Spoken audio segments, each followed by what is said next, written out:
Hey, good afternoon and welcome back, everybody. I have now arrived at home, so I'm no longer in the car. So we have a part two. Stops had to step away. We're both back. We're going to see if we can finish the critique of this video. Welcome back, Stops. How are you? Yo, yo, yo. Shit, I'm short one coffee. Fuck, you caught me by surprise. Can Okay, you because get I through it normally have a without a full coffee? mug here and it's always nice and hot and steamy and everything, and I think, it's so nice. I forgot to do that today. Okay. You're all good, though. Yeah. Otherwise, when I'll tell you, start talking a bit, then you know, okay, I'm off to get a cup of coffee. Okay. All right. So Stops is going to run it again. We're going to carry on from part one, exactly where we left off. And Yes, so I we're have going not to touched anything. Perfect. So we're going to continue this critique, uh, and this is obviously, as I say, carrying on from the previous one, and we're doing this under fair use. So let's go, Stops. Call your witnesses, that's helpers, besides God, if you are truthful. And God says in the Quran, if you can't do this, and you will never be able to do this, then fear the fire, the fuel of which are going to be human beings and stones prepared for the disbelievers. Okay, stop there. Yeah, you first. Okay, it's like I should be a prophet because this is exactly what I said. If you Yep. continue, because normally Muslims don't do this, I have to tell them read the next sentence, and he did this and showed how ludicrous his claim is because he goes and does exactly what I'm saying. The Quran does. It says, "Bring me something like it," but you can't. Well, what the fuck am I supposed to do then? And on top of that, if you do try it, I'm going to put you into the hellfire if you do. So no wonder Muslims are so petrified at saying, no, you can't do it, because from their point of view, you can't. And this is Yeah, exactly what I predicted. exactly right. Yeah, it's an unfalsifiable claim, but it's actually, in a sense, it's like an irrational claim. He has a produce a surah like it, but you can't, and you'll get punished if you try to do so and fail, which you are destined to do. But try anyway. How does this make sense? And welcome to the first people in the chat. Brilliant. How are you? Great Good stuff. afternoon, my fellow Homo sapien. This guy is so ridiculous. Yeah, carry on, Stops.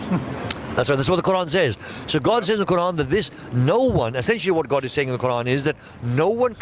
I want to point out something. This irritates the shit out of me, really, because he continuously says, God says in the Quran. Now, he has never established that. Nobody has ever established that there is a God, Islamic God, anything like a God. Nobody has established that a God is also an author, and he brings this command or set of commands or whatever in the form of a human invention, a human book using human language. Nobody has ever done that, and yet they always say this, and everybody just seems to swallow it. Yeah, God says in the Quran. No God says anything in the Quran. It's a man-made thing, and we've shown this millions of times. So this always irritates me that they say this. I'm just going to go a little easier on him in the following sense, Stops. That's just his worldview. So he's going to just make the utterance as if it's true. You and I obviously would highly dispute it, but I understand your frustration that he hasn't demonstrated. But from his worldview, it's a done deal, and all he's doing is showing everybody else because it can't be anything else. So it doesn't bother me as much as it does you, but I do understand the frustration of making the claim when it hasn't been demonstrated, and certainly hasn't remotely been demonstrated in the video previously. And we need to point this out, I think. We need to, every time somebody says this, we need to say this, whoa, just back off a bit. Don't say these things. Stay neutral. If you're making a claim, cool. But if you're making a claim, you need to be able to substantiate it, which obviously you can't. So stop saying this. If it says in the Quran, yeah, sure, then that's cool. But don't say God says in the Quran, Yeah. Okay, maybe I'm being anal again, but yeah, that's me. And write 3 sentences, which is the shortest chapter, shortest surah in the Quran. No one can write 3 sentences which are like the Quran. Now, I've done that. Now what? So Oh, no, what do I you do? can't, though, Stops. I mean, it's clear there that you can't, right? That's what the claim is. Do it, but you can't do it. So I did it anyway. Now what? Now I Well, can't. So because no, I you can, I couldn't have. can't. I There's couldn't some have. criteria, Stops, that'll be inserted to say, no, you haven't met this. So it's an 'Cause unfalsifiable claim. I've made several videos where I've showed several different versions of how I go and do exactly that. Then we've had Hassan Radwan, who really is absolutely marvelous and brilliant. He's done this a couple of times, and in classical Arabic, I might add. Okay, I used mumbo jumbo, I used English, I used different things, but he did it in classical Arabic, and a lot of people. There's a whole web page, suralikeit.com. There are lots of places where you can see, yes, it has been done. Then we have the surah, was it COVID, which was brought up by a girl in Algeria or Morocco. And this is exactly, I mean, their Muslims were outraged because it sounded so much like the Quran, and she was blaspheming because she managed to do it. So, don't tell me things like that. So, And here it is, just for interest, because this is the one they quoted, right? He has two of them. Just go with Sahi International. And if you're in any doubt about what we have sent down upon our servant, then produce a surah like it thereof, and call upon your witnesses other than Allah if you should be truthful. And the other one, and if you do not, and you will never be able to, then fear the fire whose fuel is men and stones, prepared for the disbelievers. So there we go. Just in case anybody thought that, we were, or they were, not presenting it accurately, you will never be able to do it. So the next time a Muslim, if you hear this, the next time you hear a Muslim saying, produce a surah like it, bring them to chapter 2, 224, and say to them, this is incoherent. You've asked me to bring it, but yet the book says I will never be able to do it. So what's the point? Explain this to me. Jump 10 feet high, but you'll never be able to do it. And if you can, no, you can't. Here's the mind-boggling thing, Stops. He thinks that this is an argument in his favor. That's how badly mistaken he is, that he thinks this is an argument in his favor. In fact, this works against him, and we've just shown that. Islam virus at work. Yep. What God says in the Quran. And also it says that no one can ever do this. If this statement was in a normal book, a scientific book, because the Quran does contain lots of scientific statements, then this would be a very arrogant statement to make. Absolutely, yeah. So that's right. So if someone was a physicist, like saying the Earth is flat, and I don't care what you say, I'm still going to believe it's flat. Excellent. That's exactly. Make a ludicrous claim and say you will never be able to refute me. It will remain flat no matter what you say. Exactly the point. But the difference here is, though, Stops, we can demonstrate the Earth is an oblate spheroid because there's some criteria that everybody agrees on that is ontologically the case, i.e. that it is the case, objectively the case. With their claim, of course, we've got to remember, it's not an objective claim. It's a subjective claim with criteria that men have made up because God himself, in his apparently infinite wisdom, couldn't even put forward criteria to give us a falsification test. At least then we could do something. Of course, the danger of that is that we'd be able to do it. So rather than do that, don't give us a falsification criteria and tell us that it's impossible to do and yet challenge us to do it. And then think that this is something coherent. you see, the thing is, it's someone writing a book on science, say physics or chemistry or whatever, and saying my book is so brilliant that no one can ever write 3 sentences like my book. Ever is the point. It's a very, very arrogant statement. Yes. However, if God made that statement, then it would make sense because God knows the past, the present, and the future. And he would know what people would know in the future, and he could make that sort of statement, if that makes sense. Yeah, I can see your point of view, yes. Okay, just stop there. I mean, unfortunately, again, it's super dig at this guy. He's obviously not thinking about this, or he's not used to having this sort of conversations. But we've just said that, right? What if God had put forward a falsification criteria, that would have been, something that we could then delve into. But because it's an unfalsifiable one and guaranteed by his own word, what's the point of this? But he's nodding along, unfortunately. I think, and something with this, right? Because this guy seems like he's quite certain about these things, and the other guy isn't, perhaps quite knowledgeable on Islam or philosophical arguments or whatever. He's getting lulled into the sense that he's speaking to somebody who knows what they're talking about. And he's either too nervous or he's unsure, and therefore he doesn't sort of challenge the points. I think this is what it is. I think he's being driven by this this thing. He's trying to be polite, and this guy has this certainty about him. So maybe there is a point, and before I embarrass myself for saying something wrong, I'd rather go along with it. And I think this is all it is.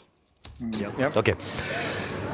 This book today, Adam, has produced the largest practice religion of 1.7 billion people and the fastest growing religion.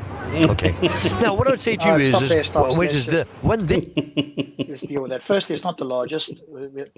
Christianity, broadly speaking, has still got more people, so that's objectively false. But then you speak about the largest growing, because you've done more work on it than I have. Well, it's not. What they bring up is a projection from Pew poll. This was done like, I don't know how many years ago.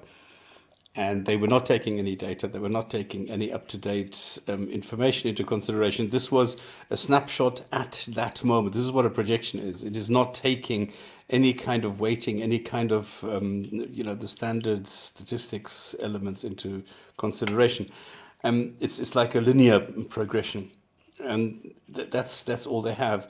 Now, in reality, you have dozens, I don't know, hundreds of reports of millions of Muslims leaving every single year. And this is reality. And you see this not only in individual countries, you see this overall, you see this everywhere, that Muslims are simply waking up and they're realizing there's something wrong.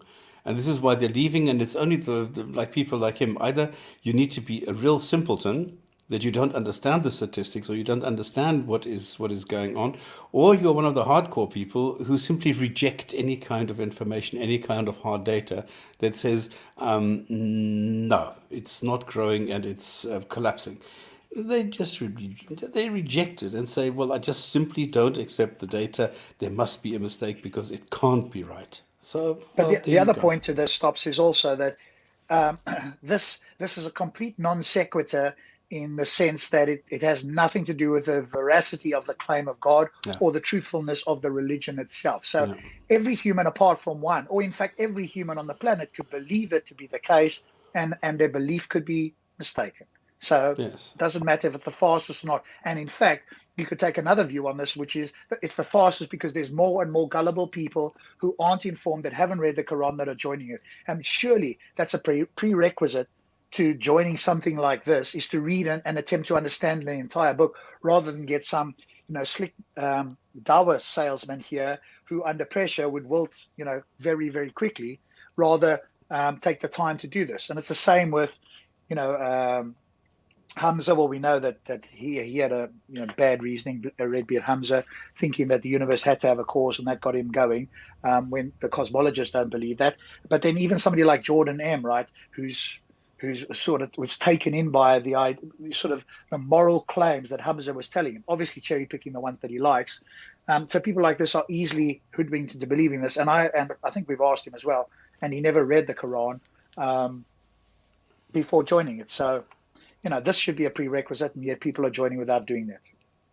And Islam allows it, right? That's the other thing. Instead of having criteria to join, to make the hurdles a little bit more, in other words, so you've got to inform people that have thought about this topic and read the data, they make the hurdle ridiculously simple and then very difficult to get out of. Hence, you can get a lot of people into the cult, and it's much more difficult for them to leave. But that says nothing about how truthful this is. And the thing what we need to remember is that 3,000-4,000 years ago, every single human on this planet believed that Earth was flat and that the sun orbited Earth. Every single human believed this. And we know today that this was wrong. So there is no point in this, it's called the argumentum ad populum. There's no reason to go for this. It's just because it's popular, because a lot of people believe it. It doesn't matter. It doesn't matter. You still need to show that it is correct, and you can't. So it's very simple. This book, which is only the size of a paperback, has produced this effect. Yeah. Would you agree that the Quran is quite a powerful book? Oh, yes, I would. Yeah, I would agree with that. Yeah. Would you say Okay, that stop it's there. a book? I mean, what does powerful mean and why? Yeah, exactly. So if I was standing next to the fellow with the glasses on, I'd say to him, wait, buddy, Mr. Non-Muslim, he's just made a claim. We asked you, is the book powerful? And you said, oh, yeah, I would. So let me ask you, sir, with the glasses, what is powerful, and why do you think it is? What do you define as powerful, and what are the reasons you think it's powerful? And what about it is powerful to whom? That's, beyond human ability to produce? what do you mean beyond human ability to produce? What does that mean? Well, that's Does obviously backed up by their claim of the you can't bring a surah like it, but you'll never be able to anyway. And so, based on that, no human can do it. So that's the logical progression, presumably, that they're trying to make. Obviously, we disagree, but that's probably how they're trying to get there. No, I wouldn't. You think human beings could produce a book like the Quran? Yes. Okay. What I would say to you is there's a bookshop just here, okay, in front of us. We're here in North London, Northwest London. You see, the point is that if I went to this bookshop and got you a book, and I said to you, Adam, this book is 1,400 years old, okay, it's exactly the same for 1,400 years, what would you Just say stop about it there that for book? 1 sec. Okay, notice he's now shifting the goalposts. He asked for a book like it, and he said, no, I don't believe so. Somebody else could do it. Now he's adding an additional criteria. You've got to be these guys are quite slick, right? They'll throw things under there that you're not paying attention to. Now he's saying, oh, but you've got to go and find a book that's 1,400 years old. Well, what difference does that make? Right? First you said, can you, do you think whether a human could do this? The guy said, no, he doesn't think. He thinks that a human could write a book like it. And now the criteria, let's just add something else in there to make it more difficult. We can keep adding criteria till eventually somebody says, no, somebody else can't write this. But those criteria, why should we accept the criteria, and why are you bringing them in afterwards? And yet we have books, like I said before, by Aristotle, and I don't even remember how old exactly the Iliad is, but there are books which have this age, which definitely can be shown to be so old. So again, what is the point? What is the whole purpose of this? It's not the Quran, it's not my religion, it's not my God. It's just a book which is 1,400 years old. I would say that's possible, yes. Okay. No, but what would you say about the book? Would you like to read the book? Oh, I'd be interested to see what people thought about certain subjects 1,400 years ago, by all means, of course. Yeah. That's right, this is my point. Okay. Now, this book, Adam, contains many scientific statements, and it doesn't contain any errors. Oh, dear. We've been through this in part one. I mean, we're just flat out. I just need to step away for a second, okay? Just talk about. Okay. Yeah, so we obviously reject this, that it doesn't contain any errors or anything like that. And, my go-to is just the knockdown against any Muslim is the inheritance, right? This is so straightforwardly obvious and in error that no Muslim can answer it. We've had some attempts at this and dancing around this. I've even had Muslims say to me, you know what, I that looks correct, but I'm still going to be a Muslim, right? The exact opposite of critical thinking, dogmatic thing. I'm still going to believe it anyway. And I understand why, right? Muslims, there's a lot more than just a belief in the book. There's all the social, cultural, the family, everything else that goes with us. And if you have to give it up, which is a brave thing to do, that's harder. Let me just switch my brain off. That's one response. Somebody else says, oh, well, I can't do basic fractions. Well, neither can your God by the look of it. Okay. So this is so demonstrably false. It's silly. But if you say it loudly enough and you come across somebody that doesn't know anything about the Quran, then they have to take your word on it, which is why I will repeat myself. If you come across a Muslim Dawah person, you be skeptical of every claim. Please show me this, show me that. I want to see it. I'm sorry, I don't believe that until you show it to me. That should be your default position against anybody that's preaching Islam. So the video is like 6 years old. Okay. Quite powerful, quite amazing. On that. No, but then it's quite powerful. It's it's not possible. You see, the point is, Adam, if all of mankind was to get together with all our computers and our technology, modern technology, and write a book on subjects that we're not aware of, things that we don't know about science that we don't know of, and okay, for this book. Firstly, he's just reiterated, right? Adam said, the guy's name is Adam, I think he just said there. Adam said he doesn't think that this book is that special. Well, he said that he thinks a human can write it. And notice now, whatever his objections, this guy just goes back to saying, no, the book is powerful. And if we brought everything together and talk about topics we didn't know, well, obviously God is supposed to know these things. And if he does know them, he'd be able to give us exquisite instructions about things we didn't know, or even things we do know at a much higher level. And what do we find in the Quran? The exact opposite of that. virtually everything that he says about reality, certain scientific claims, is mistaken, and only what 7th century people would have understood anyway. And even people at that time and before knew better than them. So this cannot be from God, or this is a trickster God who's claiming that this is a book from him, and maybe it's a trick book from him, and people like the bearded fellow here have just fallen for this hook, line, and sinker. That's more likely if there were a God. The most reasonable position is this was just humans making stuff up in the 7th century, and they were ignorant of what people in Greece and Egypt and other places around the world knew that they had no idea about. To remain 100% accurate, even after only 50 or 100 years, is impossible. But surely, I mean, there's always the philosophical point of view that if you put enough monkeys in a room, they'll eventually, with typewriters, they'll come up with the complete works of Shakespeare. I mean, it's... That's right. People say that sort of thing, but the point is, you see, the Quran is not a huge book. We've got a book which is... What does that have to do with the price of eggs? He's just said there's nothing, there's nothing significant about the book, and the monkey experiment, the monkey example, shows this, that anybody can do that. So saying that it's not a big book says absolutely nothing. It's only the size of a paperback, and it's 1,400 years old. These are facts, established facts. No, they're not. These are claims. And we can see Yes, it exactly. contains lots of scientific... And notice what the other thing that this guy does. He repeats himself incessantly, time and time again, right? The more you repeat yourself, that is, again, a psychological tool. For somebody that's not paying attention, like you and I, and this guy's, I think, a little bit hypnotized, the other fella, the non-Muslim guy, the more you say something, the more you claim it to be the case, and the fact that the other guy doesn't object, the more it seems like he's making a point. But actually, it's the fact that the other guy isn't saying anything about it. So a common tactic, I'll just repeat myself. And if you make a claim, in this guy's case, that either challenges me or contradicts mine, I'll say some verbiage, and then I'll just go back to saying what I was saying before. It's just like I'll just rewind to the script and go to that part where I just make the claim again, as if anything you've said, I haven't refuted it, but it's like I've ignored it and we're just going back and starting again. It's called setting an anchor, because what you're doing is you're setting a point in the brain, and whatever you say after that, it refers back to this anchor point that this other person said, and this then seems to substantiate this, even if it is completely false. But this is the brain. This is how the human brain is so fallible and so ridiculously stupid. But that's the way it is. That's how these things work. Scientific statements.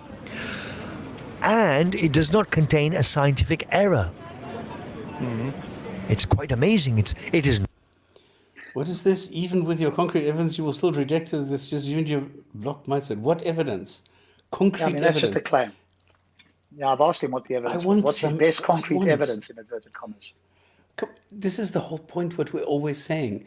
If somebody has a good point, then I would want to know about this. I would want to know if it's that important, if it's so profound and so correct.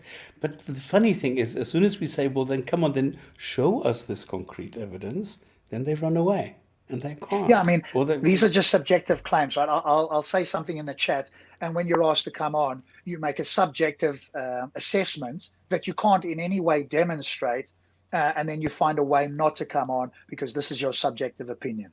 I wouldn't say that about a Muslim, although I do think Muslims don't think critically, but I think it's possible that they can, and many do, and become ex-Muslims. So I wouldn't necessarily say to a Muslim, oh, well, you're so close-minded, you could never change your mind. Now, there might be some who will never change his mind. Maybe this guy's one, maybe he's not, I don't know. But I wouldn't presuppose that's the case because I don't know his mind or his intentions as to whether he will, in fact, accept something. The evidence so far for this guy seems to suggest that it doesn't matter what you'll say, he'll just stick to his script. But I wouldn't make that claim about all other Muslims.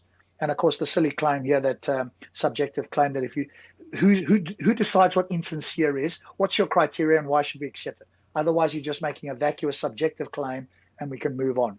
And that's just an excuse anyway, so that's fine. Just say, no, I'm too scared. I don't have anything concrete, but I will pretend that I do, and I'll put it into chat that I do. But then when asked for it, I'll dodge it by making that subjective claim. And for me, the worst thing in this is that you're saying we are the ones not seeking truth. No, we are. You are the one who is not seeking truth. This is the funny thing. because I hear this from Muslims all the time, you're not a truth seeker. Well, it's the other way around, China. You are the one who is rejecting the claims, who is not able to come and have a civilized discussion. You either throw around insults, you go and screw my mother or some funny, stupid thing like that. And I've collected a crazy comment for Friday. Let me tell you, this is quite good.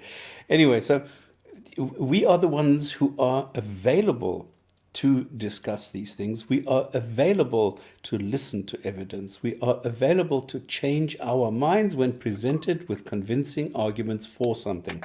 You are not. All you did is you said, well, there is concrete evidence. Are you able to provide concrete evidence? No, you run away and you address the person, not the point, but the person. And that's exactly the weakness that you have. That's showing that Islam is fake. Not possible for human beings to write a book like this, I would suggest. Then this book has had as an effect on mankind. It's caused 1.7 billion people to pray 5 times a day.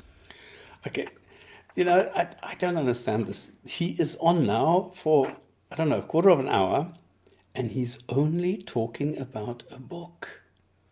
Why should we believe what a stupid book says? Anybody can write a book. That means absolutely nothing. The Quran is such a piece of hogwash, and you can't say like what this guy's doing here, the Quran is the evidence. No, it's just another book. You don't understand the book. Nobody understands the book. It's full of stupidity. And then you say, well, there's the beautiful, wonderful book, and this is... What does it do? It doesn't tell me there's a God if there's a book. So just because a book says that there's a God because the God says it's in a book, this is circular. So the whole point that you are making is, I've got a book. If you take away the book, are you taking away God? Why does this God require a book in the first time? This is the question that you should be asking yourself, and not always going to the book, the book, the book. Can you make a single argument for your God without the book? No, you can't. And this is the weakness that you have. Subuh and Shabir have exposed you insincerity. No. You are being insincere. Insincere now. This is not correct. What you are saying is wrong. So I don't understand why you are saying this. He can. I've never heard him. I've heard people talk about this, but I've never heard him sing before. No, Silverback, I don't know if you're a troll or something, but if you're a Muslim, you're an arsehole. Because you're just a stupid idiot who's repeating really stupid lies and then says, yeah. Address the points, the speech, not the speaker. Don't go to the person, go to the points. Why is that so difficult to explain? Make a point for your God without referring to the Quran. Let's hear it. Go. Day to believe and worship one God. Well, surely one could say that Mein Kampf has also influenced the philosophy of Stop there many again, millions. Stops. That was the thing. I knew there was something I wanted to say on this, right? He said that the Quran has influenced 1.7 billion Muslims to pray, etc. Okay, so this is cherry picking because the Quran has also influenced Muslims for 1400 years to do things that we today would think are immoral, slavery, invasion of other lands, etc. How many people, and it's estimated, and you know that you've also seen numbers, anything from 50 to 120 million people in Africa were taken as slaves, not just in Africa, but elsewhere as well, in Europe and as far as Ireland, etc., over 1400 years. So it's influenced people to do those things. Are those the moral things, or is it just cherry picking the things that we would today find to be okay? And even praying, I don't think that's a particularly moral thing to do. I think you can meditate. If it were the case that you prayed and actually something happened that was outside of your effect, if you like, that you didn't have control over, then it would be a worthwhile thing. If all it does is calm you down, well, sure, but then so does meditation. So you'd have to show that praying does something unique, has some unique benefit that you can't get by doing some other thing, and especially to a God. Then when we know perfectly well, we all know the arithmetic where somebody has come with 270 million dead people because of Islam. Thank you very much. No, thank you. Of people in Germany in between the First and Second World War. Many books have influence, I don't deny that, but the Quran has an effect beyond human ability to produce. Stop there. What? did you see what happened there? If you look at his face, right? He said, "Yes, that's true," but then there was a momentary pause there where he's like, "What the Yes. hell am I?" Like, it's very quick. He's Yes. not saying it in his mind that quickly, but there's a pause there. Like, what the hell am I going to say to justify the Quran Yes. now? And he starts Yeah, waffling. He says absolute gibberish. At the moment, he's just saying words that tumble out of his mouth, but he's not thinking. He's feverishly looking for something because he's made a very good point that there are other books that influence people. You can't deny that, and that's it. It's, yeah. My point. It's caused this, and it's caused 1.7 billion people. And he just repeats it. That's all he could do. that's right. So, Just repeat. When I'm stuck, just repeat my claim that I made earlier, cherry picked, of course, and hope that the person won't challenge me on the bad things that have come out of people being, quote, influenced by the Quran. which he's just done. So if he would now repeat his point as well, what would he do? This would carry on until whatever, because there is nothing that he can say. To believe in one God, to fast, to have close families. Okay, and Mein Kampf has influenced millions to do bad things, and the book Islam and Quran Islam bad. But said early here's on the you've thing. been to It's the same thing that we're repeating ourselves here. The fact that it's influenced them to do either moral or immoral things isn't actually the point, unless you're claiming that it's a totally moral book. But if you're claiming that it's evidence that a God wrote it, or that the fact that it's influenced people is evidence of God, well, that's a non sequitur. It doesn't follow that because a book influences people, it has been divinely written or inspired or whatever. Those two things don't follow. So it's doubly potentially bad. Yes, not just one thing. Oh, and I just see there's this person, Silverback. I don't try to teach insincere people. Simple. Yeah. I mean, If that's you just want to learn, you know exactly where to go. Well, go to the Quran, go to chapter 16, go to sentence 125, and it tells you what to do. You believe so blindly in this book. Well, then just do what it tells you to do. And it tells you, yes, you actually need to. It doesn't say don't teach insincere people. It tells you to go and do everything, to talk to anyone and do it in the best possible manner. It doesn't say don't do that when the people are insincere. This is exactly what you should do. You should teach insincere people what the hell is going on. So you have just made your God very cross with you. What are you going to do now? And there it is, 16:125. Invite to the way of your Lord with wisdom and good instruction, and argue with him in a way that is best. Indeed, your Lord is most knowing of who has strayed from his way, and he is most knowing of who is rightly guided. You are not in a position, according to this verse, to claim that we are insincere. In fact, you're being a bad Muslim, and this is a strike against you. You have just lost some of your points. You'll be judged on this, but that's okay. Incorrect. He's saying the Quran is incorrect. Okay, cool. Pakistan. There are no old people's homes in Muslim countries. We look after our old folk. Yeah? Okay. And I appreciate that. that's right, okay. And you can see old people's homes in Western countries where old people. Okay, this is saying that this is a better way. Is it really better? Now, I see this, that a lot of people are staying at home and they are dying because the people are not trained to take care of older people who don't know what to do. And in a nursery, for example, nursery home, you have qualified people looking after people who are demented, who are incontinent, who have all these old age problems that you cannot handle as a private person. And there you have specialized people doing that. So in some cases, let me tell you, it is the better solution. So you can't generally say an old person is always better off when they're at home being taken care of by their own children or relatives or something. So that is a generalization that after looking into this a little bit, I no longer hold. I remember I used to, but now that I've looked into it a little bit, I reject this. It's not generally true. Are not looked after at home, but they're placed in these special homes. You don't get that in Muslim countries because the Quran tells us to worship God alone and to be good to our parents. Okay, it says the opposite in chapter 6, sentence 151, because there it is prohibited to be good to parents. Now what? Can we choose which version we see, which take? Okay. Hang on, stops. Let's bring that up in case people think that we're or you or I are making that up. There you go, it's on screen. Say, so come on. You say it. You do it. No, it's very clear. Because if you take the prohibited out and you replace it with commanded, then it says, say, come, I will recite what your Lord has commanded to you. And then it says to parents good treatment. That's it. If you command it, to parents good treatment. But the Quran does not say that. It says the opposite. It's prohibited to provide your parents with good treatment. So this is the exact opposite of what he says just now. Worship Allah and associate nothing with him.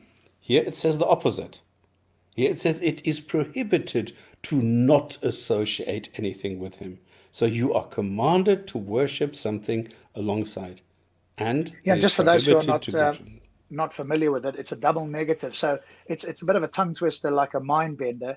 But as Stop says, if you think about this and rationalize it out, it's then making a positive statement. As two negatives, in a sense, equal a positive. So it's now actually telling you what you should do. Yeah. It's very Okay, easy. let's go back to yours. This book has caused people to give in charity. Excuse me? I mean, he's now clutching at straws. He's going to say, well, it's caused people to breathe or something. Tell me, this is the old, I think it was Sam Harris, popularized by Hitchens. Can you show me one moral act that can only be performed by a theist and not by an atheist? It doesn't exist. To keep away from bad things like drugs and all sorts of evil in society. And it taught people, and caused people to live very upright, moral lives. Okay. Is having sex with your sex slave, and this sex slave is actually married to somebody else, and forcing her to have sex with you, is that moral? Is beating your wife moral? Is having 4 wives moral? Is telling the women that they can only inherit half, is that moral? Is telling women that they only have the intelligence of half a man, is that moral? No, it's not. Of course. I mean, he's going to cherry pick the bits, right? If he was a consistent Muslim, he would have to say all of those things are moral. In which case, he'd expose his morality by our standards today. Then all he can argue is, well, you guys have got a subjective morality, I've got an objective one. Well, even if that were the case, by our standards, you've got an objectively bad one, and we can, by our standards, you've got a subjectively bad one, but it depends on what your moral criteria is. But of course, Muslims also recognize how bad some of these things are. So today, the apologetic is, let's find a way around it. Let's try and explain that it's not really beating your wife. It's not really half an intelligence. And it only applies in that situation or this one. So it's not really as bad as you guys think it is. It's still not good. That's the only point we have to make. And if there's something that's not as good as it can be, has been commanded, then your claim about this coming from an all-good God fails. And in fact, it makes my point, which is I think this is a malevolent, i.e. a evil or a trickster God who's pulling the wool over gullible people's eyes with his book, trying to see whether, if this was the case, if I put forward the counter hypothesis, to see who's gullible enough to believe this could possibly come from an all-good God. And he's watching up there, or she's watching, or it's watching, smiling and laughing itself to death that it created these beings that are so gullible to believe this book came from an all-good God. Prove me wrong. Avoid promiscuity and all sorts of lewdness and iniquity and evil. That's what this book has done. Yeah. No, it's made people into hypocrites. I see this. I see this with my own 2 eyes, how people are cheating, how they are saying, well, Allah can't see this, let me do this anyway. I see how people are being exploited by these good Muslims. I see this every single day. And what? He doesn't want to see this. He doesn't want to accept it. You see, when you add these things up, you're getting a book which really is beyond, I would suggest, human ability to produce. He's just said this 15 million times. The guy told you 15 million times he doesn't accept it. Stop it. Must have come from a being other than a human being. I can't stay much longer, but I will tell you one thing. I will go and I shall read it, and I shall think about what you said, and I shall think about what it says, and I shall take that on board when I consider my own philosophy on the nature of the universe. Okay. Now, the other thing is, what is the message in the Quran for you, Adam, and for me, and for all of mankind? The message in the Quran is simple, clear and straightforward. The message is, if you agree that there is a God, okay, one almighty God, who is not a man, who is not a woman, who has no beginning, who has no end. There is nothing whatsoever like him. He has no parents, he has no children. He's beyond all ability that we can understand. Okay, absolutely perfect and all powerful. If we have a connection with him, if we have a relationship with him, if we begin to know him, and one of the companions of the Prophet Muhammad, peace be upon him, Ibn Abbas, may Allah be pleased with him, said, to know God is to worship God, or the other way around, is to worship God is to know God. Yeah. Okay, so if we get to know Well, that doesn't God follow. by Stop there. worshipping him, That doesn't follow. That's a non sequitur. The fact that you worship something, how do you know? What is your definition of knowledge, and why should we accept it? Just because you worship something doesn't. If I worship the moon, or if I worshiped a unicorn, does that mean that I know a unicorn?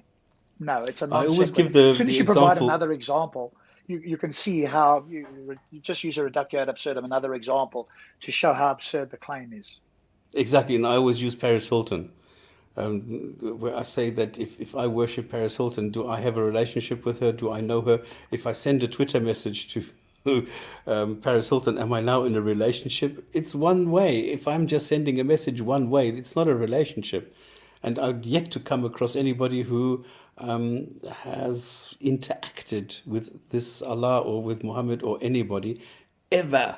Nobody ever has. So, but then they say, well, you can't, because if you would be, I don't know, taken over by his glory and you would die immediately. then your life, the Quran is saying, is going to be a lot happier on this earth. And more importantly, Adam, you're promised eventually to go into paradise. If you connect with the Creator. That's the message. And it's essentially saying, lead a good life, which I'm sure you're doing as an English gentleman anyway. I try my best. Okay. And if you are prepared to have a connection with the Creator, your life's going to be a lot happier. I'm not saying it's not happy at the moment. It's going to be a lot happier. And you've got the prospect of going to paradise forever. So it's a message. And also, very importantly, all we have to do is demonstrate that your God exists and that this is in fact his message. Once you get over that seemingly insurmountable problem, then you might have a point. Prior to that, you're just making statements, and anybody else, insert Greek gods, Hindu gods, whatever, they can all make the same claim as you. Now just one of you demonstrate that in fact that's the case.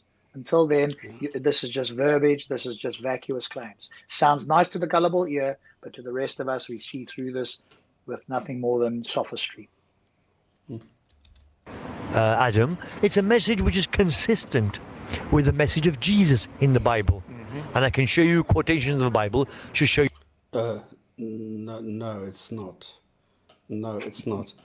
The only thing that is consistent is that the slavery is mandated and is not outlawed or anything. There's a lot of things there, but the message in the Bible is fundamentally different, because the message is, just hold out your other cheek and I'm going to die for you and be resurrected. There is nothing like that in the Quran, so that's bullshit. You this is true. Yeah. For example, how Jesus prayed in the Bible was the way how Muslims pray. The way this is an act of submission. This is how people have submitted to kings, queens, and emperors forever and ever. Nothing special. That Jesus fasted in the Bible is the way Muslims fast. The way the ladies that followed Jesus, his disciples, were covered up, is exactly the way the Muslim ladies are covered up today. Jesus was circumcised. Jesus ate kosher food, which is the same as halal food. The animals are killed in the same way. Jesus had a beard. Okay, like Muslim men should have beards. Jesus worshipped one God. And Jesus says himself in the Bible that he submits his will to the will of what the Bible calls the Father, which is actually God. And so therefore Jesus was actually teaching the religion of Islam. And you can see this in the Bible. Not only Jesus, funny, he peace just be upon didn't know Jesus. this, right? It's funny that Jesus just didn't know that he was teaching Islam. And again, if you had an all-knowing God, Jesus would have used those words, right? And used Can I take a pee break quickly? Say again? Can I take a pee break quickly? Yeah, go for it. And then I'm I'll laughing do so one after you. Yeah, go for it. Yeah, so, I mean, it's a shame that Jesus just didn't make this clear in the Bible. And so what you have to do there is go and cherry pick and try and find things out of the Bible, which I don't think is necessarily true. There may be some history to the Bible, but you have to go and cherry pick things and look at verses that don't actually say this. So you have to go and pick things out like this to make the claim that Muhammad was actually teaching Islam. But here's the other thing, right? I've always asked this of Muslims, and I've never really had a coherent response from them. How is it that to be a Muslim, after Muhammad, you had to accept Muhammad as the last messenger, but before Muhammad, you didn't need to do that? So suddenly the criteria changed. Any supposed prophet was a Muslim prior and was actually teaching Islam, but after Muhammad, suddenly you had to believe Muhammad was the last messenger, even though they didn't believe that or knew of his coming. And again, they have to go and pick out verses. I saw some debate, I think it was with Hatun and Abbas in Speaker's Corner, where he's trying to pick verses from the Bible that suggest that Muhammad was coming along. And again, they are so nebulous, these claims. If it was clear, I will bring the last prophet and he will be in the land of Arabia, and this will be this place or that place, and it will come in 700 years from the time that my son dies on the cross and is resurrected, if this was in the Bible, and he will be of Arabic descent, and his name will start with an M or whatever it is, things like that, or even give the name of the person, whatever this is, that would at least be very clear that the Bible is prophesying that Muhammad would be the last messenger. Instead, as usual, what do we get? We get a claim of somebody being, there'll be a prophet from, I can't remember the term that's in the Bible, from the people around you, or whatever the term is. I do apologize. I don't know the exact wording. And then Muslims jump on this to claim that, no, this is what the Bible says is the prophecy of Muhammad. But to claim that he was preaching Islam is simply to shoehorn Islam into old prophecies or old things that they claim Jesus was doing. Say, look, we're following Jesus and you people aren't doing so, because we had the time to go and look this up. And of course, as we've been doing through Gin and Tonic on the show there, what it looks far more likely is that Muhammad was trying to ride on the coattails of previous people that were claimed to be prophets so he could have some legitimacy. Otherwise, he was just somebody who was poorly, mistaken at best and, completely delusional at worst, in a desert making claims. So he has to tie himself to some other books for legitimacy. And when we try to find this and we want accurate representations, we get exactly the opposite, which is normal. So I think the comparison with to put that up with Jesus is absolutely nonsensical, and it shows the opposite. Yeah. All right. I'm going to take a quick break. You carry on, Stops. But also Moses, peace be upon him, and Abraham, peace be upon him, and Noah, peace be upon him, and the Bible are teaching the same message. Now, the funny thing is, all of these people, it doesn't matter whom you take, there is not a shred of evidence that any one of these people actually existed. And it doesn't matter whether it's Moses or Muhammad or Jesus or whatever. They simply they never existed. These are all characters in books, and that is it. That's all that we hear. The message of Islam. And the message of Islam is to submit to the one God. I would suggest that, of course, take away a copy of the Quran, have a read of it, but more importantly than reading is the guidance from God. So you need to humble yourself to God, I would suggest Adam, and ask him to guide you, and you will get an answer. Guaranteed you will get an answer. Ask God, are you prepared to humble yourself to God? I would not like to consider myself to be arrogant in any way. That's good. If you're not arrogant, and that's the biggest obstacle to believing in God, and that's fine. Excuse me? The biggest obstacle believing in God is being a skeptic. Knowing how to apply critical and rational thinking, logical thinking. That's the biggest obstacle. Fantastic. Then I would suggest that have a go and ask God to guide you. And I would suggest that you're guaranteed to get an answer, Adam. How can you guarantee that? Nobody has ever been given an answer. Nobody has ever received guidance from any of the gods or goddesses. That's it. Okay. And now the best way of asking is to put your head on the ground and pray like Jesus and Moses and Abraham did in the Bible. It's mentioned, and exactly the same as the Prophet Muhammad, peace be upon him and peace be upon all the messengers, did, and he told us to pray. Because the Prophet Muhammad, peace be upon him, said that we're closest to our Lord, our God, when we put our head on the ground and pray to him. And the Prophet Muhammad, peace be upon him, said that we should also therefore increase our dua, our prayers in that position. In that position, we should ask God for more and more. Okay, are you prepared to have a go at that? I'm prepared to consider it, yes. Okay. So you're prepared to have a go, putting your head on the ground. When you go home, put your head on the ground and pray to God. You have to humble yourself. Yeah. You see, unless you have pride or arrogance, and in front of God, we can't have pride. I think he still doesn't get it. He's still pushing for the Shahada because this is giving him points. And this is what Adam said. This is the Dawah team that many preach on Kilburn High Road. This is all they do. They quickly want to get somebody. They want to score their points and they want to show people, yeah, we are the best. But they're not really doing anything. He's using fallacies. He's using stupid arguments. Anybody who has come across this before, who has looked at the topic, will quickly see through this. But unfortunately, too many have not. And this is what we are doing. We're educating people. Yep, absolutely. But the other thing I'd be asking is, what makes prayer the best way to do it? What is it about that particular action that says that makes you closer to God? Surely meditating in a cave or looking up to, quote, heaven or whatever the case is, would be a way to do it. Why should it be that? Why? In my view, because it's a way for subservience. And he said it himself. One way to humble yourself is to kneel down. Because here, when you do that sort of thing, it also stops the critical thinking operating at a higher level.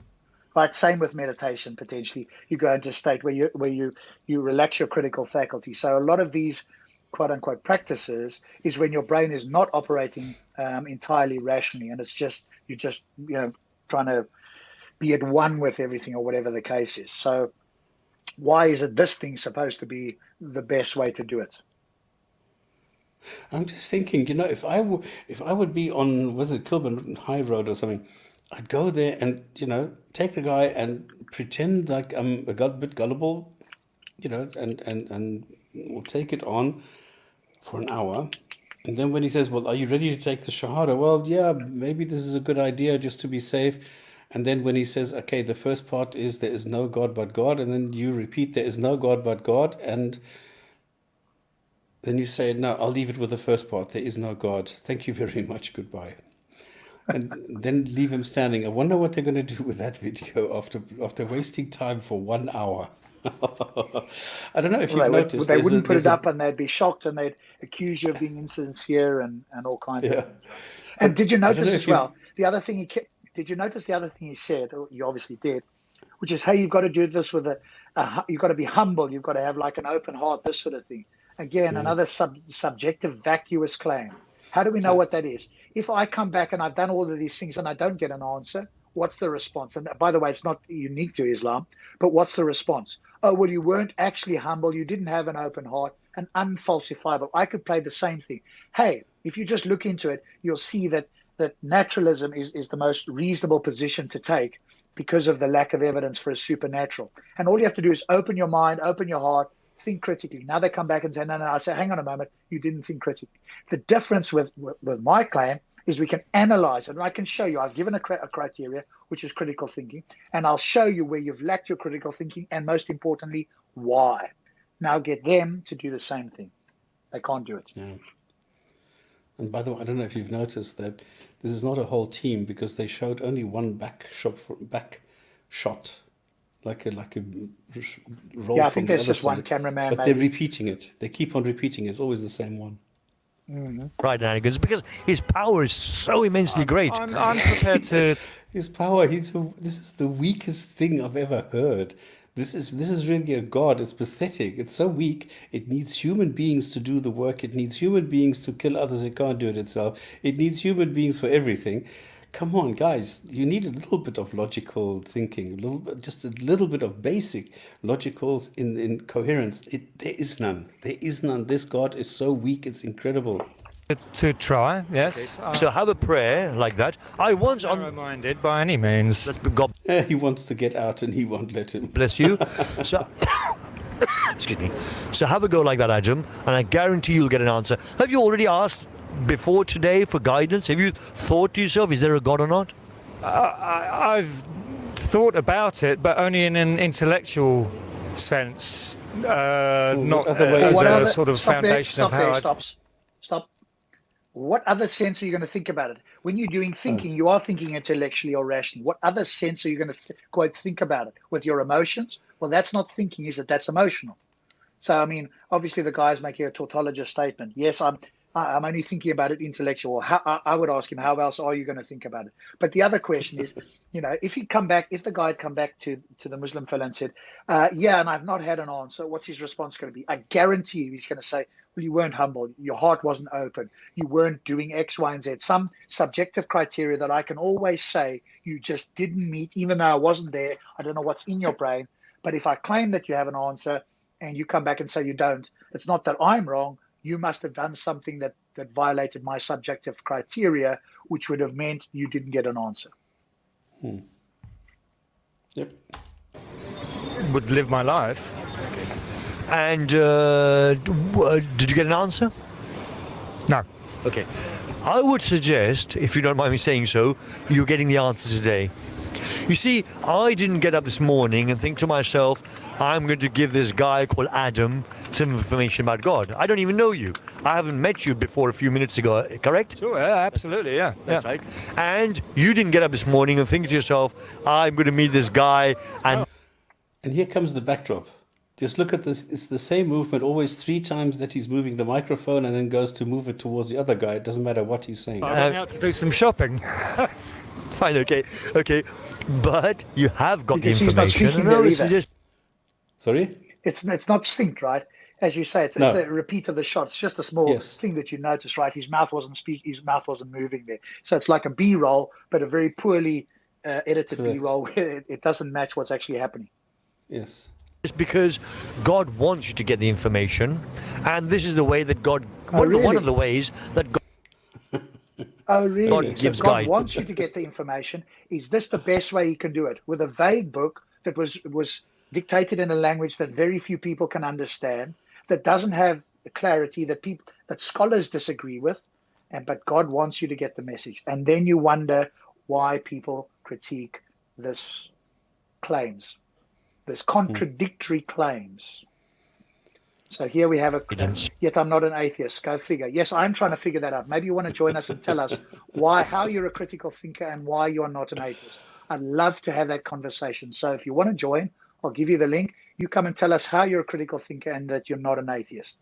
And then we don't have to figure it out. You can explain it, or you can do it in the chat if you, for some reason, don't want to join in. He's not going to appear in the sky. God is not going to appear in the sky and say, hello, Why not? it's me, it's God up here. Yeah, why okay? not? Because the reason being, that as God tells us in the Quran, the matter would already be judged. There's no test. Oh, stop, you see, stop.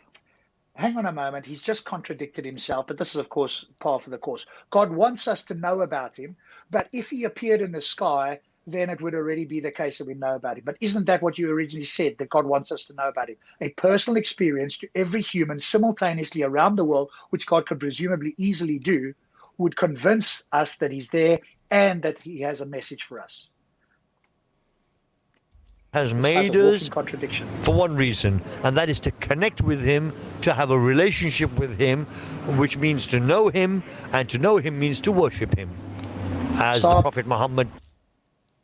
So let's play an imagine I said to somebody, hey, you've got this amazing rich uncle.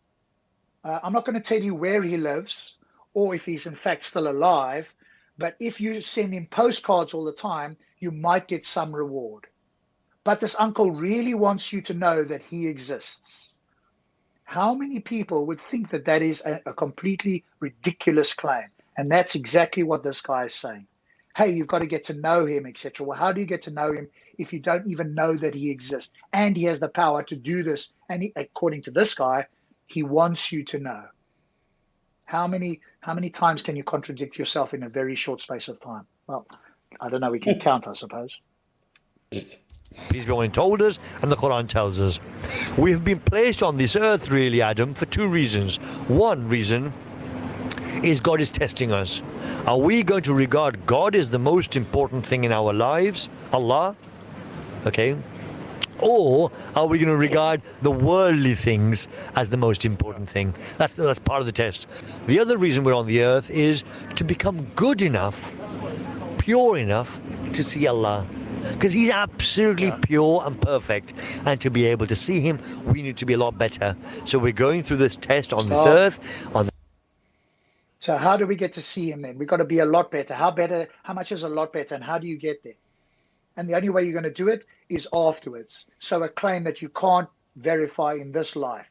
So all you're doing is Pascal's wager, which if you don't already believe it, nobody could actually start to believe it. That would be intellectually dishonest. Hey, you'll get to know him when you're pure. And even then, that's not necessarily the case, because you don't know if you're going to heaven. You're going to be judged anyway. So this only happens in the afterlife. But believe it now on no good reasons or evidence.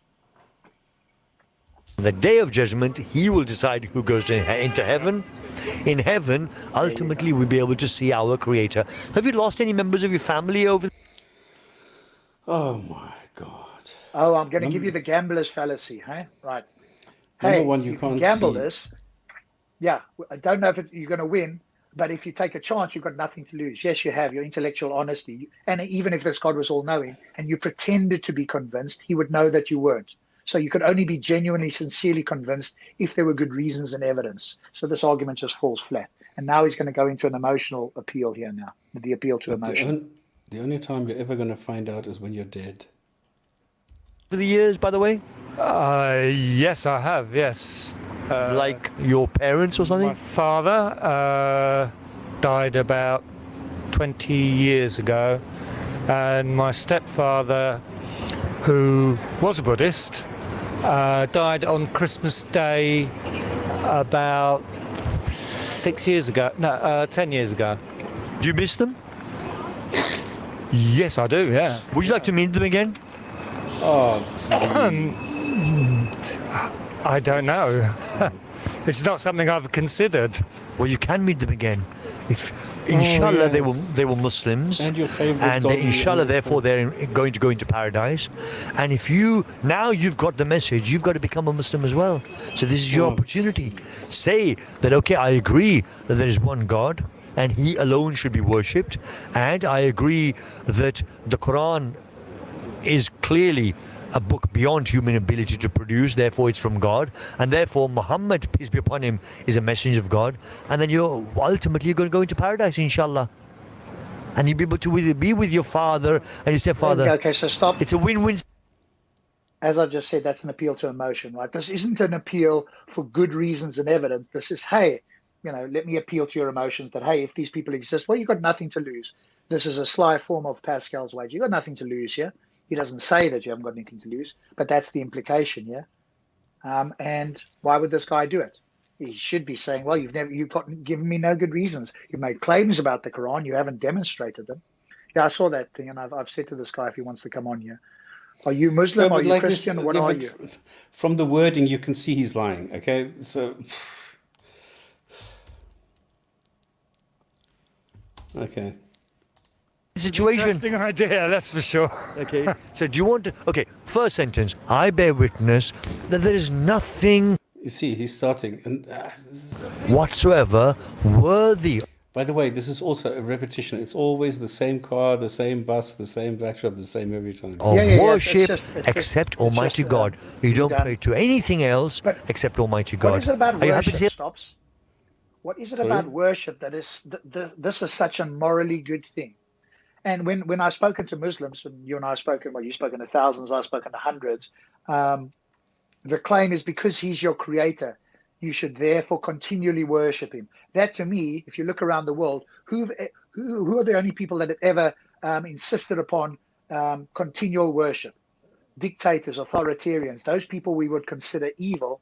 And yet somehow, because he supposedly created us, even if he did, you could say, thanks very much. Maybe you could make my life a bit easier, or show me X, or show me Y, or demonstrate that you exist. But eternal, continual supplication, this is what dictators do. This is what authoritarians do. Everything that we would shy away from, that's exactly what human beings do now. But suddenly, because God has supposedly created you, you are now supposedly having to supplicate yourself, in Islam's case, 5 times a day for your entire life.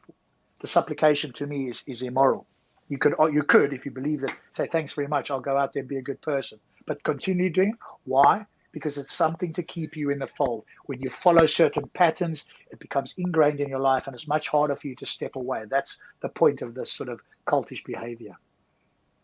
Hear that sentence? Well, I certainly don't pray to Mammon, if that's what you mean. Brilliant. You don't pray to any human beings, and you won't pray to any. He didn't get that. This guy is so stupid. I certainly don't pray to Mammon. And this is exactly the point. So he is educated, but inexperienced, and this guy doesn't understand. Statues and idols, but you are prepared to pray to God alone? Only God? If I was put in a corner, then I would say if I had to believe in something after rejecting worldly things, there would be nothing left for me to believe in but God. That's right. But when we die, we will reject the worldly things. We can't take our worldly things with us. No, I would say that's right. Absolutely. So I would suggest that you say the first sentence. I bear witness that there is nothing worthy of worship except Almighty God. What is that again? Okay. Sorry. I bear witness that there is nothing worthy of worship except Allah. That there is nothing worthy of worship except Allah. Okay, so you've said the first sentence, which means you agree there is one God and He alone should be worshipped, and you're going to have a go at praying and come back and then tell us. But ask God to guide you, Adam. Okay. You're Englishman, English gentleman, the way you're dressed as well. Thank you very much. Okay, and you came as an atheist. We met as an atheist. I beg your pardon. We met when you said you're an atheist, or you're a humanist. But now you're agreeing to have a go at praying. Yeah. Sure. Yeah. I'll give it a whirl. Yeah. Give it a whirl. Give it a whirl, Adam. Have a go at praying, and you can't lose, my friend. It's a win-win situation. So you're gonna have a go at praying anyway. Oh, we'll see what happens. Yes. Give it a whirl, as you said, and then tell us how you get on. But a win-win situation, you'd understand that to be two wins, and in which case, if you can't lose, then how can you demonstrate that it's false? Because any rational position would have some sort of falsification criteria, or at least if you didn't know how to falsify something, it wouldn't be such that it couldn't be falsified in some way.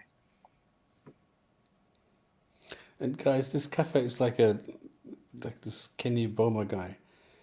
He can type at 120, has an IQ of 150, and has 200, I don't know, concubines and things like that. Come on, just leave it. Have any other questions at all? No, not at the moment. No, I think I may have some questions in the future, but I would have to read the Quran to decide what they are. Very, very powerful book, but it depends upon guidance. The Quran makes it very clear, or God says in the Quran, that even with the Quran, some people are guided and some people are led astray. Yeah. Some people are misguided. Why? Because it depends on how sincere you are. It's not about knowledge. There you It's go. your Stop fault. there. This he just contradicts himself again. He claimed that God wants to give you the message, and even if you read the Quran, you can still be misguided. How can anybody take this seriously? I mean, I'd love to have this guy on. I mean, he just makes these vacuous, contradictory statements with certainty, but he only comes across people that really, their critical thinking is just either hasn't operated or is completely on holiday. Even this guy who doesn't actually fully accept Islam just doesn't respond back with anything critical. And again, maybe we can't be too harsh. It's just that, he hasn't really, gone into these sort of things. But any of us that have done this, I mean, this, stops and we could do so much more. We could take another hour on this thing easily. We're getting near the end here anyway. But there he goes again. You can still read the Quran and be misguided. How do you know if you're misguided? Oh, well, because you're not sincere. Well, how do you demonstrate if you're sincere? Some subjective claim. The only way you can demonstrate you're sincere, TDS Dave has said it here, it's unfalsifiable, is if you accept it. Then you're sincere. But if you don't accept it, then you're insincere. That's the only way. Just don't waste our time with nonsense. Yeah. Someone can be the most knowledgeable person in the world. Sure, yeah. Oh, it's guidance. Yeah. Your mother, is she a Christian? No, I would say she's like me. She's a humanist or atheist or whatever you wish to call it. Okay. So hopefully she'll become a believer as well, inshallah, one day. Who knows? I don't know. Who knows what the future holds for any of us? We don't know. But God knows. That's right. God knows. He's very, very powerful. That's your claim. And the thing is, you see, His power is absolutely incredible. God says in the Quran, a leaf on a tree anywhere in the universe doesn't move except He knows it. God says in the Quran that He comes between a man. You don't have free will in man that case, buddy. and his free will heart. if God knows everything that's His happening. power is absolutely incredible. God says in the Quran that there is nothing in the heavens or above or below which is hidden from him. He knows absolutely everything. His power is, I mean, look at the size of the universe. Oh, yeah, I mean, I agree with that. If one believes that he exists, then obviously he's all-powerful, by all means, yeah. No, And his stop, power is stop, incredible. I want the argument, and maybe since Cafe here is read on these topics, I want the argument to suggest that because a being can create the universe, that means that he must be all-powerful. No, that's a non sequitur in my view. What's the argument that a being must be all-powerful to create the universe? All you need is some being that's powerful enough to create the universe. It doesn't mean that he's necessarily all-powerful. It does not follow. Incredible. And the vast majority of human beings do believe. I mean, I was speaking with a guy once and about atheists, and he's a bit popular. Hey, the vast majority of people believe. So what? What does that show you? That the vast majority of people are gullible, that aren't thinking critically? That's all it does show from my point of view. What do you, Mr. Muslim, think it shows? That it's true because more people believe it? No, that's an error in thinking. Another one, by the way. And he said, he's a very strong believer, and an Englishman, and he said to me, don't worry, he said, when people get close to dying, they all suddenly become believers in God. It's only earlier on, when they think they're not going to die, they say they're atheists and humanists and agnostics, but when they come to close to death, they all suddenly believe in God again. So the point being, not because it's it's just in case, they believe in it just in case, but they genuinely realize. No, that's all they're doing it for. They're doing Pascal's wager and going, hey, if there is a God, let me believe in it, because, hey, at that point, and also people who are ill or on their deathbed, I think we can all agree that their critical thinking isn't operating at an optimum level anyway. So there's fear, there's emotion, the exact opposite of rational thinking. It's oil and water, they don't mix. So if you're being emotional, if you have some sort of psychological issue going on, then obviously you're not going to be, and you're going to do it, go, hey, I've got nothing to lose, apart from your intellectual honesty. But hey, that's a small price to pay, presumably if you're on your deathbed or you're ill or your brain is not operating. That's all it shows me. Yeah. They can see their lives. I mean, you must see in your life. You must see planning in your life. Do you see planning in your life? Well, I have hopes and aspirations for myself and the people I love. What I'm saying is not planning done by yourself, but do you feel that life is planned out, that you just happen to be at the right place at the right time? Yeah, I think so, yeah.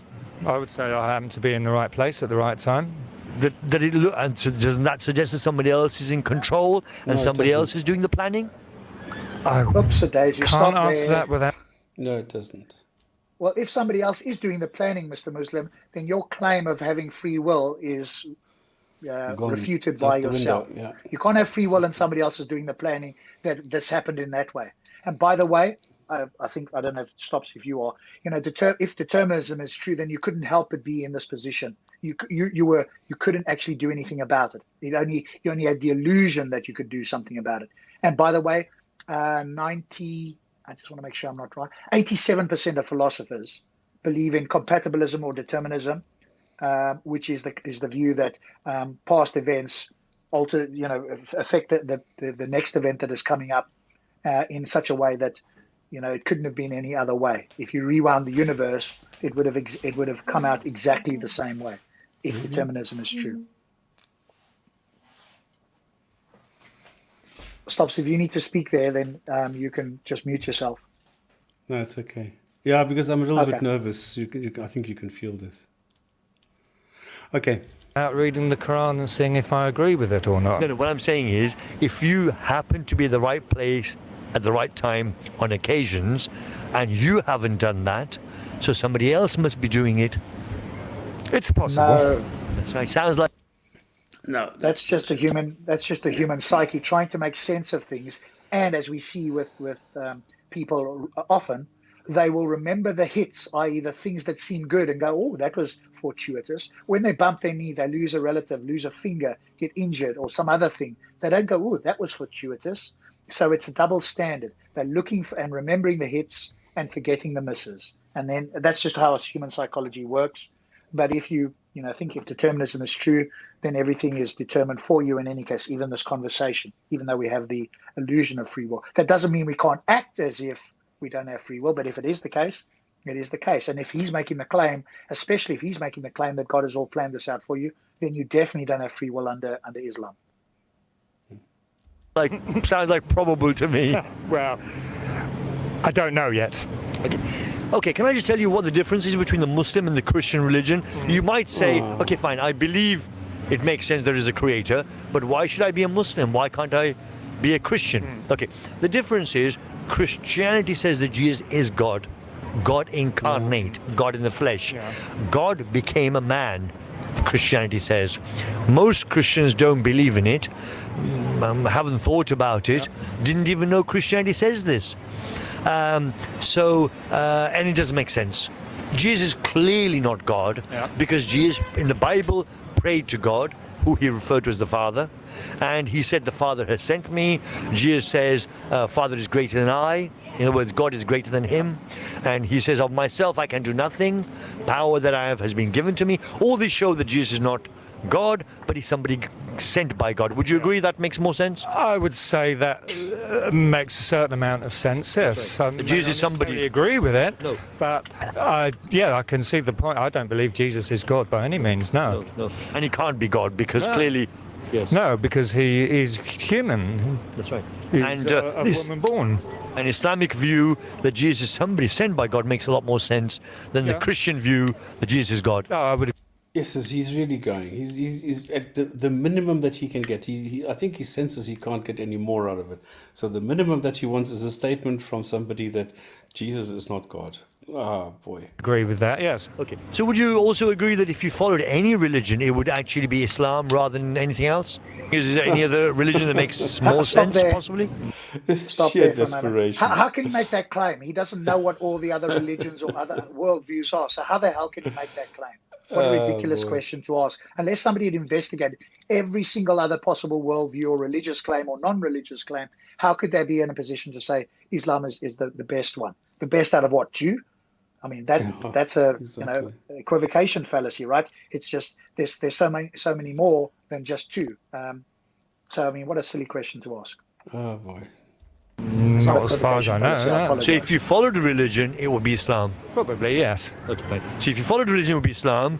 And Islam, you agree there's probably a creator, as you've said. Oh, shit. This is such a slimy bastard. Really. Tacky show host, game show host is still a compliment for what this guy is pulling off, really. I mean, this is such a dishonest person. This is amazing. Agree there's a possibility, yes. Yep. And you've agreed to have a go at praying to this creator, who is almighty. Yep. No, he did not. He said he was going to consider it. He was going to try and read the Quran and think about it. He did not agree to go home and fall on his knees and bang his head on the floor. He never said this. I have, yeah. Okay. So have a go at praying, Adam. But this is the funny thing. He never said this. And now he agrees with what he never said. This is amazing how you can manipulate the human brain. Really. And come back and tell us, and inshallah, which means God willing, you'll get guidance. And if you're sincere, and if you're a good guy, and if you're not arrogant, you'll get guidance, guaranteed. Okay, well, I'll give it a go. No other questions? No. Okay, thank you very much. Come back and tell us, please. Thank you very much. Thank you very much. Yeah. God bless you. Thank you. And have a nice evening, and I wish you all the luck in the world. Thank you. Take care. God bless you. Okay. Goodbye. See you then. Thank you. Okay. Oh boy, this there is we difficult. Go. Finally come to the This end. is difficult. Yeah. Well, What stop an sign. Thank you asshole. very much. I think we've kind of critiqued this to the point where, the amount of fallacies, the amount of vacuous claims, the type, but it's the tactics, right? That's the important thing. I think you and I have heard many of the claims before anyway, almost all of them from Muslims. But what we are doing here is revealing and exposing the tactics that are used and the selection criteria of the certain people they'll put on the stream to make it look as if the interlocutor, the Muslim Dawah guy is just so wonderful and the other person is just accepting it. And this will appeal to the gullible and the ignorant, because they're in the same sort of situation. But as soon as it was somebody like you or I or somebody else, not to say we're the most knowledgeable, although we have some, but what we have got is critical thinking. We'll ask questions that this guy will be very difficult to answer. But he just has an easy time with these sort of people. And even this guy who didn't accept it, he kind of went part way thinking that there was a God when he started Atheist. But if I had to ask the guy, right, if I brought that guy aside and I said, what is it that the Muslims said that got you to acknowledge that God is likely, that there's likely to be a single God when you started out being an atheist, which is lacking a belief or disbelieving in God? What specifically did he say that got you to the point that I'm sure the guy would say something like, do you know what, I don't know, I just kind of agreed? Because I don't think he would know what it was that he was agreeing to, or what good reason he had for agreeing to say that it's likely that there's one God. Okay, yeah. But on that note, I hope you've all enjoyed it. Yeah, you know what? It's just a little thing. Kathy's talking about. He spoke on the Atheist Experience. I hardly watch that anymore. I just think Delahanty is very strident now. People used to accuse me of being strident. Maybe I am. Maybe Stops is. But we've got nothing on Delahanty, right? Dropping the phone on people all the time. Interrupting them incessantly, not allowing them to make arguments, etc., to hear what they've got to say. He's a fellow atheist, so here I am. I'm calling it out. I wouldn't be on the show with because the co-host is sitting there like a pumpkin, really. Delahanty's doing everything. He's deciding when to drop the call. And if he had a level playing field like Speaker's Corner, it wouldn't be quite so easy. I think he could still do a good job, but he's got the power to drop the phone call to, whenever it's his subjective opinion that somebody isn't doing X, Y, and Z, the phone gets put down. And actually, it's painful for me to listen to on occasion. So, hey, I'm not above critiquing a fellow atheist, even though he's more knowledgeable than me. I just think his approach is not one that I agree with anymore. So, back to this. Thank you very much, Stops. I think hopefully that's been entertaining. It's been educational for you, for us to uncover the tactics as well as obviously some of the claims that this guy makes. Very vacuous. At least the apologist in Speaker's Corner attempt to, and I think fail miserably, but attempt to try and justify some of the claims. He does none of that. Why? Because he's not in front of somebody that's asking that. They're just taking it all in and they're accepting carte blanche that whatever he says is likely to be the case about the claims in the Quran or anything else. I've never seen a video where he's actually been critiqued in any way that is, involved some critical thinking. Virtually everybody speaks to, which is why people make the claim that are these people actually being paid and pretending to be there, because they stand there almost like statues, hardly responding and giving the most mild in the most charitable way, the most mild responses that one had ever heard. It's almost like, a lot of these people are zombies in a sense, just listening along and nodding along incessantly. So there we go. Stops, your final word, sir? No, that's basically it. I'm just, disappointed that people are so dishonest and have to go for these slimy tactics to try and rope somebody into, just to deceive them, that there are no arguments and they just have to lie all the time. It's sad for me to see this. So, yeah. Yeah, and I posted a video in there that I said to Stops. Stops has still got to watch it, that we might deal with something. The guy Ralph Right Reaction fella seems to be sort of being very, I can't think of the word now, placating towards Muslims, and is claiming that people like Redbeard Hamza are making good arguments. And there's a video I sent Stops. I posted it in the chat here. I'll post it again for you if you want to go watch it. We might critique part of that because it then descends into a sort of a panel discussion with other people coming in. But the actual critiques and his responses on these sort of things, I kid you not. Hey, we as theists don't read the Bible or the biblical texts with rational thought. We use faith. So we will deal with it. That's just one of the almost crazy claims, self-detonating, self-refuting claims that is being made. So we might deal with that hopefully at some point. One Stops us how to read and listen. But again, we definitely won't do the whole thing there. We'll only do the part where there's critique about, him talking about people in Speaker's Corner. So on that note, I want to thank you. I want to thank you in particular, Stops, for joining me again, as always. Hope you've enjoyed it. Again, unfortunately, we can't give you advance notice because we do this sort of spur of the moment. where Stops and I have got some time. We maybe found a video that we might be interested in talking about or critiquing. And so please make sure you subscribe to the channel, then you get a notification and keep an eye out. Otherwise, you can obviously watch it afterwards. Send us a message if you think there's a video that you think is worthwhile us critiquing. We prefer to do one with a Muslim and an atheist, because a Muslim and a Christian isn't really our thing. That's just two people talking about which of their books they think is better than the other. So if you have one with a Muslim and an atheist, or a Muslim and a non-believer of some form, then that's something that I'd certainly would be more interested in. Shout out to Ansa there and everybody who's been on here as well. Thank you, everybody. Thank you, Stops. And if we don't speak again, we'll certainly see you on Friday, 8 p.m. for the Gin and Tonic Show, UK time. Thank you, and good evening, good night, goodbye, wherever you are. Okay, guys. Cheers. Bye-bye.